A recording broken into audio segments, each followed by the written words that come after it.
sampai terbukti gitu kan bahwa ijazahnya palsu. Itu dengan palsu berarti berpengaruh terhadap kebijakan pemerintahan Jokowi selama 10 tahun. Bagaimana kita punya presiden berijazah palsu, punya presiden palsu terbuat dari kayu dan berkepala batu. Itu misalnya begitu kan. Ini indikasi atau satirenya seperti itu gitu. Oleh karenanya kita butuh sekarang kepastian hukum dan sanksi hukum. Dua mungkin. Kepastian hukum, sanksi hukum. Kalau memang dia adalah jahat, penjahat, penipu, penggelap, ya harus dihukum.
Tapi kita akan kejar terus apapun nanti jadinya gitu kan. Itu bahan gitu. Itu agenda ke UGM. Apa yang diharapkan dari UGM atau pertemuan itu? Dokumen itu tadi gitu ya. Jadi UGM diharapkan bisa menyampaikan misalnya ada keraguan soal foto. Bagaimana UGM menjawab? Itu kan. Benar nggak itu foto Jokowi berdasarkan dokumen yang ada di UGM? Kalau dia mengatakan nggak ada dokumen itu berarti palsu. Jadi yang diharapkan di UGM itu adalah verifikasi. Verifikasi termasuk atas berbagai fakta seperti yang sudah dikumpulkan oleh teman-teman TPUA dan juga dari temuannya Dr. Rismon, Roy Suryo kan begitu. Itu yang kemudian kita tangkap semua itu, bahkan sudah kita laporkan ke Bareskrim. Berarti kita sudah membawa TPUA ini itu menjadi dokumen hukum. Gitu. Jadi nanti kalau saya dipanggil Prabowo katanya dialog, saya sampaikan juga yang begini ini. harus GR dipanggil. GR doang ya kan. Tapi perlu lah. Prabowo sebenarnya harusnya ikut serta menengahi ya. Ya mengambil kebijakan dia. Jangan membiarkan. Karena kalau nggak selesai wah itu gawat nanti. Itu bagian dari UGM. Saya membayangkan yang diharapkan adalah didapatkannya sejumlah scientific proof. Ya kan? Scientific proof yang bisa membuktikan bahwa ijazah itu memang benar-benar ada atau tidak ada. Berarti pertanyaannya nanti tidak hanya soal ijazah. Apakah dia pernah kuliah atau tidak? Akhirnya kan saya bagi 3 kan. Pertama, dia tidak pernah kuliah sama sekali. Kalau tidak pernah kuliah sama sekali, nggak mungkin ada ijazah. Yang kedua, dia pernah kuliah tapi nggak tamat, nggak ada ijazah juga. Atau yang ketiga, dia kuliah dan ada ijazah. Hilang. Dan ijazahnya hilang. Itu soal lain. Ada ijazahnya. Yang kelihatan tebal gitu kan sorotan kita. Yang kedua itu mungkin dia kuliah tapi nggak selesai. Bahkan ada info juga katanya sampai semester 6 karena IPK-nya rendah akhirnya nggak melanjutkan. Karena dulu di UGM kalau IPK-nya rendah itu DO. Itu kan. Jadi kalau 2 tahun 4 semester zaman saya saya nggak tahu zaman saya. Itu kalau misalnya IP-nya di bawah 2 itu DO. Dan banyak orang yang stres. Saya kan juga bingung kan. Kuliah di hukum apa susahnya kan mikir-mikir. Tapi ternyata teman saya sampai stres dan tidak kuliah. Mungkin Pak Jokowi yang termasuk stres. Nggak tahu juga gitu. Mungkin namanya juga. Jadi dia stres akhirnya dia berhenti. Jadi di teman saya satu angkatan itu banyak yang tidak selesai. Tuh. Kadang-kadang ketemu kita semester 1. Semester berikutnya udah kagak ada. bahkan teman satu angkatan satu kos saya sendiri stres sampai teriak-teriak di lembah dia. Oh, sampai begitu ya. Iya, karena stres nilainya jatuh semua dan terancam DO dan akhirnya dia DO atau menDO-kan diri saya nggak tahu. Sepertinya menDO-kan diri dan dia kuliah di tempat lain di Surabaya di universitas swasta. Entah selesai atau enggak juga saya nggak tahu. Iya. Jadi itu memang bagi kita gampang, bagi sebagian orang itu berat. Padahal tinggal hafal-hafalan doang kan, tidak mikir kan. Oke. Terakhir yang saya dengar ya ada pernyataan dari Profesor Markus, dosen saya di Fakultas Hukum UGM. Dosen dulu ya? Iya dosen. Saya tapi nggak pernah diajar dia. Ya, karena waktu itu dia masih muda, masih bujangan kan. Dulu yang ngajar kita Profesor Bambang Purnomo kalau pidana itu. Meninggal ya. Ahli pidana. Ya ahli pidana. Nah dia mengatakan bahwa ijazahnya nih hilang. Nah menarik. Ijazah aslinya hilang. Itu yang saya baca kemarin ya. Iya. Walaupun memang media yang belum saya ini asing medianya apa. Tapi kan belum ada bantahan. Belum ada bantahan ya. Ijazahnya hilang. Nah yang saya tidak tahu itu hilangnya kapan. Lalu terhadap tindakan hilang itu diapakan? Apakah lapor polisi? Harusnya kan lapor kan? Ya prosedurnya begitu. Lalu dokumen apa yang dia pakai ketika melamar sebagai wali kota, sebagai gubernur, sebagai presiden? Tapi juga apa kewenangannya dia menyampaikan itu? Karena itu dokumen itu adanya di Jokowi. Jadi lalu siapa Markus ini? Apakah dia jubir? Apakah dia pelindung? Apakah dia tim hukum dan lain sebagainya? Kan kita nggak tahu juga. Jadi kok bisa dia yang menyampaikan? Tapi bisa jadi loh ada tim hukum yang sudah siap-siap kan? Nah, pertanyaan saya adalah dua kepada Kang Rizal. Pertama, bagaimana dengan isu bahwa ada ijazahnya tapi hilang? Itu satu. Coba kembangkan secara kritis. Dan yang kedua, ada mulai ngancam. Kalau kata yang saya dengar dari Yakub Hasibuan, putranya Otto Hasibuan, katanya kita udah diskusi sama Jokowi. Nanti kalau mereka masih mempermasalahkan, kita akan masalahkan, kita akan laporkan, ya kan? Ya kayak mau dibambang terikan lagi barangkali biar orang takut begitu. Gitu. Saya bilang nggak akan menyelesaikan masalah kalau begini, kalau cuma menebar pengaduan-pengaduan seperti itu. Silakan di proses. Ya kalau yang pertama soal hilang seperti Bang yang Refli sampaikan kan harus ada prosedur lah, gitu bagaimana laporan polisi segala macam tentu dan nggak bisa dibuat ijazah kembali kan paling keterangan kan nanti tentang kelulusan dan sebagainya lah mekanisme itu ada administrasi kalau ijazahnya hilang jadi nggak mungkin sekarang sementara seolah-olah gitu kan ada gitu selama ini nggak pernah dibantah dinyatakan oleh Jokowi bahwa saya ini punya hilang nggak ada baru muncul Markus ini gitu kan lalu malah muncul dari kader PSI gitu kan ini asli yang kemudian kan dianalisis lagi oleh Roy Suryo kan bahwa ternyata dengan sistem ELA itu error level analysis itu ternyata itu editan semua gitu kan sampai ke justru bergembira Roy Suryo adanya pernyataan ini yang asli dengan begitu wah sekarang lebih enak gitu memulai kajian saintifiknya gitu kan berapa persennya dari yang itu bukan dari yang fotokopian jadi katanya blessing in disguise katanya ada itu gitu kan itu soal asli atau hilang gitu ya jadi kalau hilang nggak mungkin lah nggak dari Jokowinya aja nggak pernah menyatakan hilang gitu kan jadi memang tidak begitu bukan yang ketiga tadi opsinya tapi opsinya mungkin yang kedua lah gitu saya mah kuliah tidak tamat kemudian cari-cari ijazah untuk keperluan berbagai kepentingannya gitu kemungkinan terbesar begitu itu dugaan ya dugaan karena menduga boleh aja kan kita menduga itu ijazahnya nggak ada dia mengatakan ada ya udahlah mari buktikan kan kira-kira begitu kan itu betul jadi penyelianya penghubungnya adalah proses pembuktian terhadap dua klaim kan. Dugaan dimulai dari dugaan. Tapi gitu saya akan laporkan ke polisi tuh gimana? Nah, sekarang soal laporan polisi ada dua. Satu, pucuk dicinta ulam tiba. Kita ini dari awal mau main hukum. Itu coba lihat perdata sampai pidana kan berani kita mengadukan pengaduan masyarakat ke Barreskrim soal dugaan ijazah palsu gitu ya, yang dikejarnya ijazah asli kan seperti tadi itu.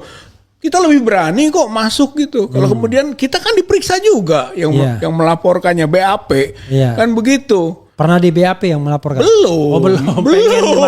Pengen di BAP gitu kan supaya semua bisa jalan sampai kepada perburuan kita itu menemukan hasil gitu kan. Itu siap hukum. Itu kalau pembukaan itu dan perjuangan kemerdekaan cepat-cepat sampailah pada saat yang berbahagia mengantarkan rakyat Indonesia ke depan pintu gerbang kemerdekaan. Kita sudah hukum sudah maksimal, tapi diolah oleh lembaga-lembaga hukum tidak maksimal gitu. Sekarang dia mau masuk hukum, ya kita hadapi. Gitu kan. Kebetulan ayo dengan begitu kita bisa mengejar lebih lanjut satu tuh. Yang kedua, dia melakukan kesalahan fatal. Tuh, kuasa hukum ini dia mengatakan bahwa selama proses hukum yang lalu gitu kan pihak kita dikalahkan. Gitu. Padahal dan sudah terbukti katanya kan. Sudah terbukti kalah di mana? Dia ngerti hukum enggak? Gitu kan. Kalau namanya misalnya NO itu bukan dikalahkan. Itu tidak diterima boleh masuk lagi. Kan begitu. Sementara ini pada waktu itu begitu. Apa alasannya tidak diterima? Ya pengadilan tidak berwenang lagi kan, itu kompetensi absolut gitu. Jadi itu yang namanya pengadilan merestriksi diri kan? Merestriksi, melindungi. Iya, dia membatasi diri sendiri. Tadi ngeles, tidak ngeles terlibat, juga. Ya, bahasa umum mengeles gitu kan. Jadi nggak ada pengalahan kalau ditolak. Nah, beda ditolak dengan tidak diterima. Gitu kan. Kalau ditolak sudah ada pembuktian, kalah. Gitu. Sementara kita belum ada pembuktian. Jadi kalau dia mengatakan sudah terbukti menurut pengadilan, nu mana nu terbukti teh gitu. Nggak ada. Tambahan sedikit. Kata Jokowi yang barangkali diajari juga oleh orang hukumnya kan. Yang menggugah yang menuduh lah yang harus mendalilkan. Gimana? Iya, itu ya gitu kan.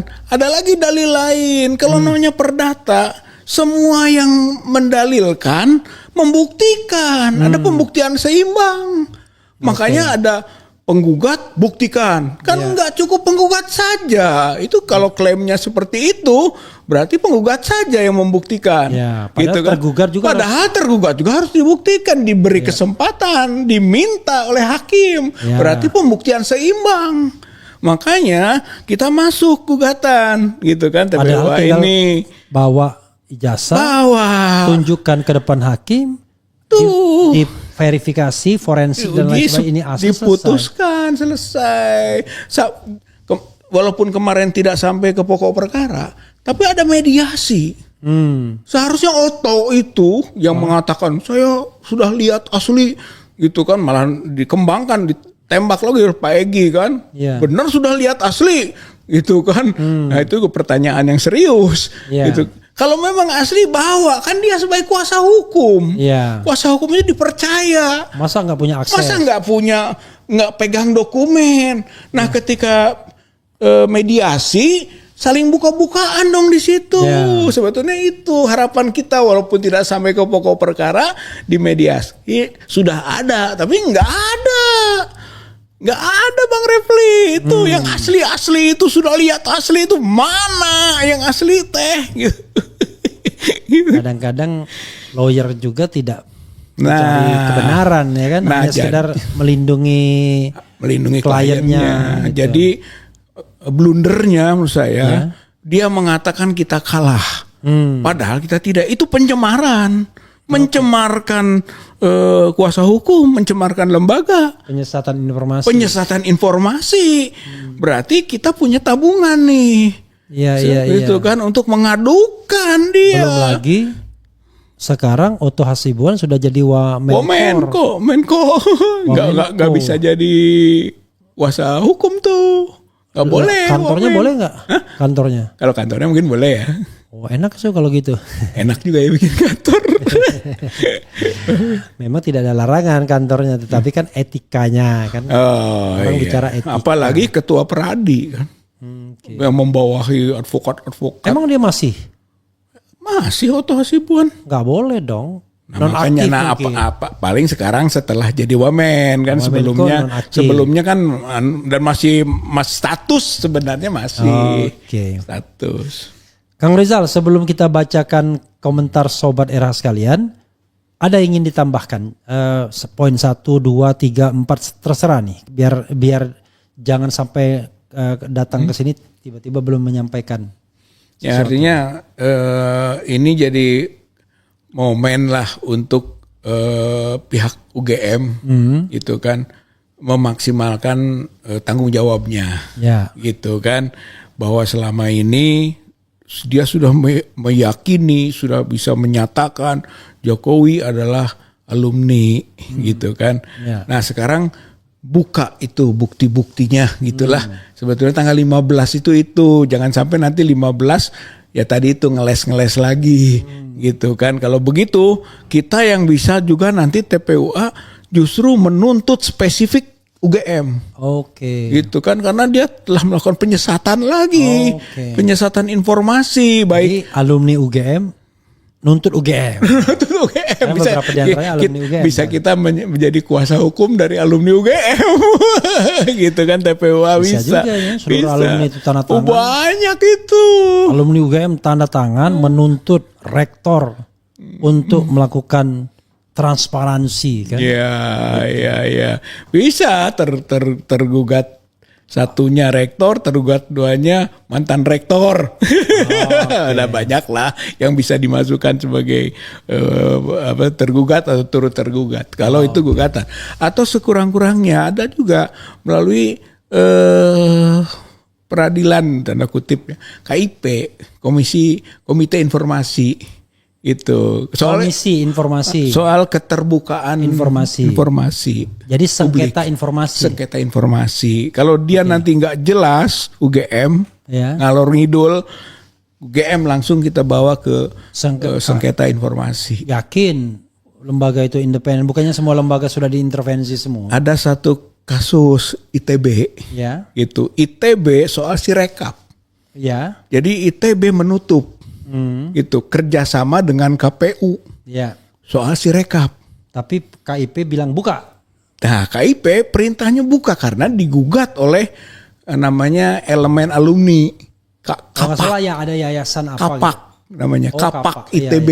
Kapak ITB itu semacam koalisi alumni anti penegak Pancasila, anti komunis malah. Gitu kan, dia menggugat, menang.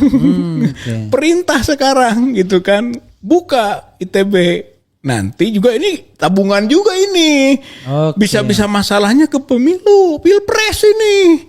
Bisa harus dibuka Sirekap. Itu masih punya tabungan. Ada contoh kasus ITB. Jadi UGM jangan juga merasa nyaman kalau misalnya digugat nanti melalui KPI, Komisi Informasi. Masa KIP sidangnya tertutup ya kan? Iya. Orang dia mau keterbukaan informasi. Kan keterbukaan. Malah sidangnya tertutup, itu aneh ya kan? Iya. Kang, terakhir ya. Lalu ngapain agenda ke Solonya, ke rumah Jokowi di mana itu? Di jalan apa gitu? Ya karena ijazah asli katanya adanya pasti di Jokowi. Nggak mungkin di UGM. Makanya aneh kalau Markus bilang. Sudah ada komunikasi dengan pihak Jokowi kan, katanya itu sudah daerah wisata jadi. Iya, sudah bikin surat kita. Pasti jadi, belum dijawab. Nggak dijawab, gitu kan? Pasti nggak dijawab. Malah yang menjawabnya jadi kuasa hukum lawyer itu tadi yang punya masalah lah. Gitu dari jawaban dia itu punya problema hukum ya ke depan yang kita sambil juga kita nunggu, hayu ke bertarung gitu kan, hayu berkelahi soal-soal hukum, hayu gitu kan soal ini. Satu itu kan, yang keduanya dia punya blunder hukum, gitu, itu poinnya. Tapi sekarang Jokowi berarti gitu kan, sebelum kita datang dia sudah ancang-ancang, sampai-sampai bahasa kuasa hukumnya kan, kalau mau meminta soal itu, keterangan soal Jokowi kan, saya kuasa hukumnya, kami datang aja ke Jakarta, kantor kami gitu kan. Dia nggak ngerti yang kita minta itu ijazah asli. Berarti selama ini aja nggak mampu kuasa hukum manapun bawa ijazah aslinya Jokowi. Jangankan kuasa hukum, jaksa pun tak mampu. Jaksa juga tidak mampu, penyidik juga, polisi tidak mampu, gitu kan.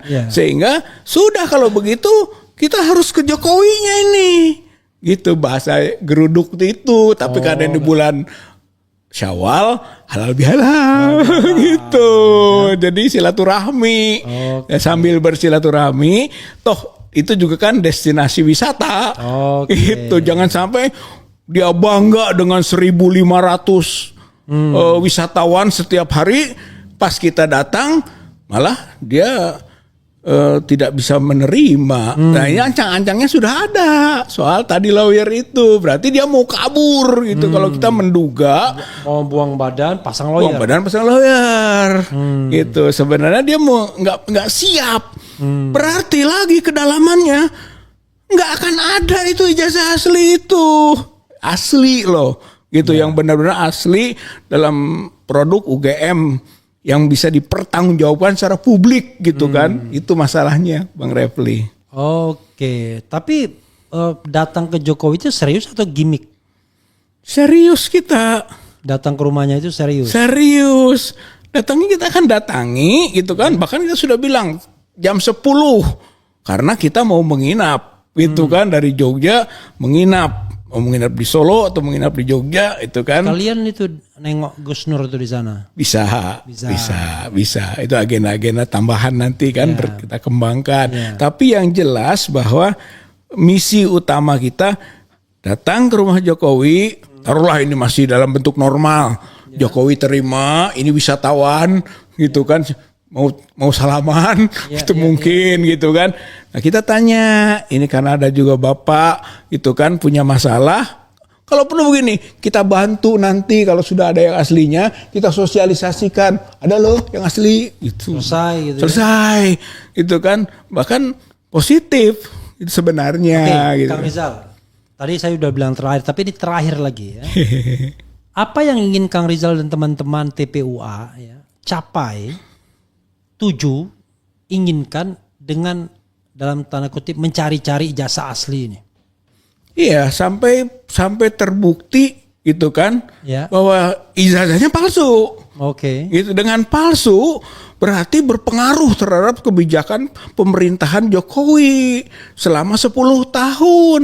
Bagaimana kita punya presiden berijazah palsu, punya presiden palsu terbuat dari kayu dan berkepala batu, itu misalnya begitu kan. Ini indikasi atau satirenya seperti itu gitu. Oleh karenanya kita butuh sekarang kepastian hukum dan sanksi hukum. Dua mungkin kepastian hukum, sanksi hukum. Kalau memang dia adalah penjahat, penipu, penggelap, ya harus dihukum. Itu kalau masih menjabat presiden, hukuman pertamanya dimakzulkan. Tapi kalau sudah tidak jadi presiden, ya hukum penjara. Pidana biasa. Bahkan nanti berembet tuh dari ijazah palsu itu ke korupsi, ke pelanggaran hak asasi manusia gitu, sampai yang kita kemukakan sanksinya akan berat ini, bukan hanya pidana 6 tahun, 5 tahun, bisa mati itu. Gimana nggak takut? Gimana mau menerima baik-baik kalau begitu? Kalau ada aslinya kan biasa aja kan? Kalau ada yang asli mah dia nggak usah takut. Itu malah kita akan gembira, kita juga bahagia punya orang baik. Tapi kalau misalnya yang kita hadapi orang jahat, penjahat, harus dihukum itu. Negara tidak membolehkan ada punya pemimpin jahat. Itu sebetulnya itu target harapannya atau upaya kita itu sampai kepada adanya kepastian hukum dan sanksi hukum atas para pelanggar hukum. Honesty is a very expensive gift. Gitu kan, yang itu yang betul bahwa kejujuran itu adalah hadiah yang paling mahal. Don't expect gitu ya. From cheap people. Ya kan, jadi expensive gift dan cheap people. Jangan berharap dapat hadiah yang mahal itu dari orang murahan. Itu saya kira itu gambaran sebetulnya dari kejujuran yang diminta kita dalam konteks UGM dan juga Jokowi tentunya. Apakah Jokowi orang murahan? Gitu kan, cheap people itu yang jangan kita harapkan, gitu kan. Nah, kemudian apakah juga UGM menjadi sesuatu yang memberi hadiah bagi bangsa negara ini mahal nilainya gitu. Itu mungkin ujian kita di tanggal 15 dan 16 gitu untuk menguji apakah kejujuran bangsa ini masih dihargai tinggi gitu, atau orang-orang murahan itu yang kita hargai gitu kan dalam kehidupan berbangsa bernegara ini. Jangan orang murahan harus dihukum karena dia tidak jujur. Jadi apakah kejujuran masih ditempatkan di mahkota tertinggi? Iya. Ya, terima kasih Kang Rizal ya.